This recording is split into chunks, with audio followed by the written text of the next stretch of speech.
Last year, my fiancé and my mom both passed away, one right after the other. After they died, I obviously fell into a deep depression. Though I thought I was pulling off the whole I'm fine thing, my friends could clearly see through it. A close friend almost demanded I move in with her and get out of the apartment I shared with my fiancé of 10 years. She wanted me to start fresh, and while I didn't think I was ready to move out, the idea of not living alone was appealing. Plus, her apartment is in a much nicer neighborhood than the one I was currently living in, so I agreed. Living with her has been fantastic. Our schedules are opposite, me on days, her on nights, so we both get time alone, but we also have at least one day off together so we can hang out. Moving has also allowed me to be able to walk to work as it's so close. I thought that would be the godsend until my 10-minute walk caused a 2-month-long nightmare. I decided to sit in the park that's between my apartment and my job one evening after work. As I'm sitting there, a man approached me. I saw his face first.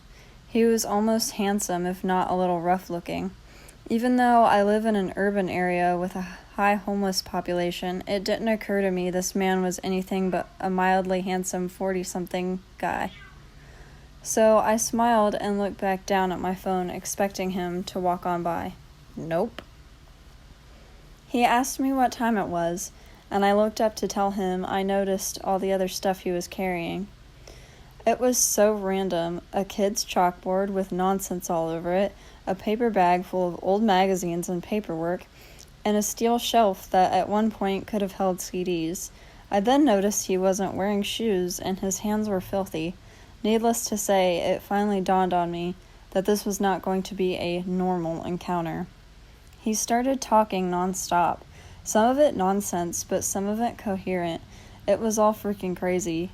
Of the parts I could follow, he told me that he had just been released from some prison, and he was looking for a tattoo shop because he wanted to get the DOC, the Department of Corrections, and 34, the number of DOC violations he had while in prison, tattooed on him, and he wanted the DOC to pay for it. He noticed a button I had on my bag and had the logo for a local gay bar on it. He told me that he had gone there one night and went home with a guy. He then looked me up and down and said, "But young ladies are my problem." I gathered my stuff and left immediately. Now, I love this apartment, but it has its drawbacks, which became glaringly obvious after this encounter. The apartment is on the first floor. I love it because you can walk out of the sliding glass doors, one in the living room and one in my bedroom, right onto an awesome gated patio that has tables and grills for barbecuing, so it's awesome in the summer. Now I hate it because it's right on the street and the fencing is clearly very easily seen. One very early morning about 5 a.m., I hear a man scream, "What the F are you doing?"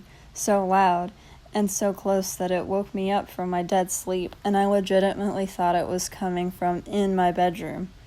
As it turned out, it was coming from outside. A neighbor had been leaving for work and discovered a man, the man from the park, sleeping against my sliding glass door. The dude got scared off. My neighbor checked on me, and once I calmed down, I chalked it up to an effed up coincidence. 2 weeks later, I was sleeping, and at some point, this man came up on the patio and was now tapping on my sliding glass door. I honestly just laid there, frozen in fear, until he escalated to full-blown kicking the glass. I turned the light on to grab my phone, and he took off. I called the police, and they came over to take the report and look at footage from the cameras in the building. The footage confirmed it was the man from the park, and more disturbingly, the footage from the hallway cameras showed that on more than one occasion, he had slipped into the building behind the resident and sat in the lobby for several hours, at one point going down to the hallway, trying my doorknob and my neighbor's doorknob to see if they were locked. He even went so far as to hide in the little mailbox room when he saw my roommate coming in from work. The police think he either followed me from the park or had just happened to notice me at one point when I was on the patio. It's been a few weeks and I haven't seen him, and no one's reported seeing him in or around the building.